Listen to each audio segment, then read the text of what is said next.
Talk Floor TV. I am in Kansas City. I am at Weber's Flooring Joe's Carpet Outlet.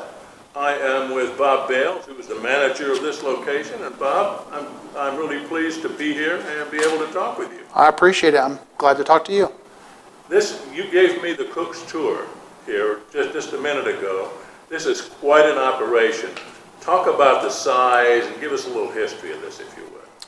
Well, Mark Weber started the business back in 1976, and the business has continued to grow since then. And then shortly thereafter, we started the Joe's Carpet Operations, which was a cash and carry business.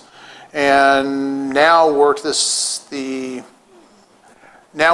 the status of where we took the Joe's and the Weber carpet, blended them together, and put them all under one operation. The Joe's operation, the idea was a lot of inventory, cash and carry. Here it comes. Here it is. Bring your own installer, and thank you very much for your business. With Weber, it's always been full service. So now we've blended the two operations together, so we offer tremendous value, great selection, and full service. So somebody comes in, they want cash and carry, they want to do the installation themselves. You take them in the warehouse? We have displays, A-frames, where we show all the things we stock. So we can take them into the warehouse. We have our 3 warehouses we have within Kansas City. A lot of times they'll take them out in the warehouse and show them the goods. Luckily here we have nice air-conditioned facilities, and they can look at what we have in stock here. But you are the big player here in Kansas City. Yes, we are. I see. How did you personally get into business? I grew up in the business. I started, my dad had a couple stores, and I'd kind of work in a store, and I didn't know any better, so when everybody got busy, I'd jump up and help somebody, and I was probably 10 or 11 when I first tried to sell somebody. Interesting. So you were born in this thing, and and the rest is history, I guess. That's correct. How would you describe your typical customer? I'm sure it must go from soup to nuts. Yeah, there is no typical customer, because we'll get the customer that's coming in looking for a remnant for one room, somebody coming in to maybe a project, want to come in and buy a bunch of ceramic tile or laminate or luxury vinyl tile. And then we also get the customer that wants us to come in and top to bottom, maybe go in and do the flooring, the granite, hardwood floors, the whole shebang. But you have retail, you have designer, you have builder. Yes. You really and we have wholesale. And a wholesale operation. Right. We even sell to other retailers. Okay. So you cover the waterfront. Mm-hmm. I see. Looking at the retail side, what series of events would you say takes place prior to somebody walking through your door here? Series of events. How do they discover you? And I guess you answered part of that before by being around for so many years. Everybody is, aware of you. Well, years ago, we used to do retail, I would say, by accident. We focused on the builder market. Probably 90% of what we did was builder. Then, actually, before the downturn in the economy, we thought, well, this is good, but why not? We have the facilities, why not go after retail? So we started changing our business model. And anyway, so you asked start to finish how it works.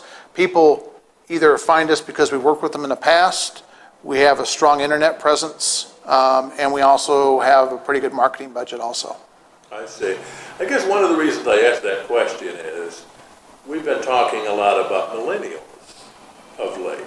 Now, I'm probably not a tremendously large portion of flooring business at this point, depending, of course, on where you are.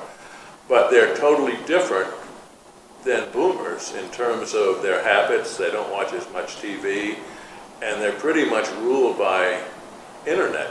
Correct. And you had mentioned you have a good and a big internet presence. We do, and we're actually, we've hired a gentleman that's helping us. We thought we had a good site. He's revamping it. Just like our business, we're having to change that all the time to keep up. Well, and I guess the thing about millennials, they seem to do everything on the internet. They don't even like to go into a store. according to some of the surveys that I've seen. And so that just notches up your presence on the internet a whole lot more. If they don't see what they want and see it quickly, they clicks and go someplace else. Correct. What things have you done to your site recently to jack it up?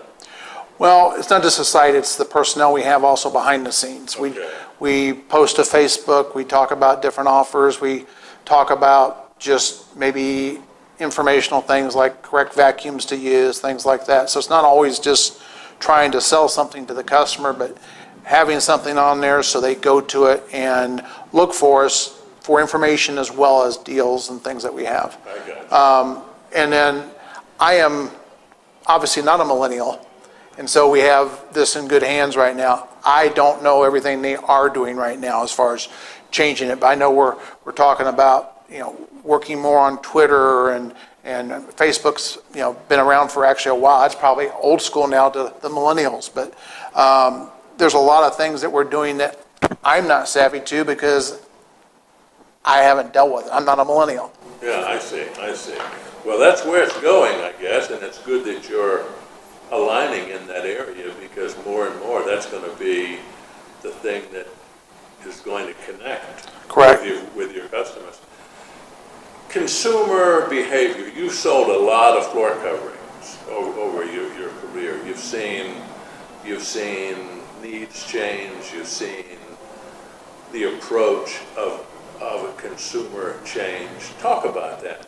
How are consumers different, say, today than they were 10, 15 years ago? Well, as you mentioned, now they can go online. Sometimes they come in, they're already knowledgeable or think they're knowledgeable about what they're looking for because they've already researched it. They'll come in for carpeting, they'll say, well, I want a nylon, or if they want ceramic, well, I want a porcelain. And then it's up to us to explain, maybe in your situation, nylon's good, but maybe you want this polyester because you're concerned stains or sun fastness or most of your ceramics now. A regular ceramic tile, the absorption rate's very close to what a porcelain is. You really aren't necessarily going to go wrong going with a ceramic tile. So it's up to us to educate them. So when they come in, they've spent some time on the internet, they've gotten a little bit of an education. Do you find that that's almost a detriment? I mean, do you have to straighten them out when they come in because the information they have isn't necessarily correct? Not straighten them out, because if you try to straighten them out, they're going to think you're contradicting them. Yeah. And it could be a husband that spent time and he's proud that he went through and researched it. You don't want to do that. Bad But choice of words. yeah, you want to just maybe mold it a little bit. I think the most important thing we do, you have the box stores you compete against, Home Depot, Lowe's, and some others. If you go out there and you're selling just on price, you're going to sell just on price and you're not going to make any money and your business isn't going to be profitable. You have to bring up the things that you have that the others don't. And for us, I took you on a tour a little bit and showed you what we do. We do the pre-seaming before we take the carpets out in the job, which has several advantages. We have our lifetime installation warranty on not just carpet, but carpet, vinyl flooring, LVT, ceramic tile, hardwood, so on and so on. We push those things because, again, it sets us apart from everybody else. The things that you say you push, are those on your internet site? Yes. And those are important. Well, I suppose somebody goes into a big box store, they're devoid of a lot of that. They don't hear that. The people that are helping them probably don't know it themselves. And if they do, you can't just say you have something without explaining why it's good or the aspects of it, or as I put it, the teeth of it. I encourage my salespeople, when you tell them you have a lifetime installation warranty, the longest we've had to go back is 13 and a half years to fix something. We went out, we stretched the carpet, moved all the furniture, didn't charge the customer a dime.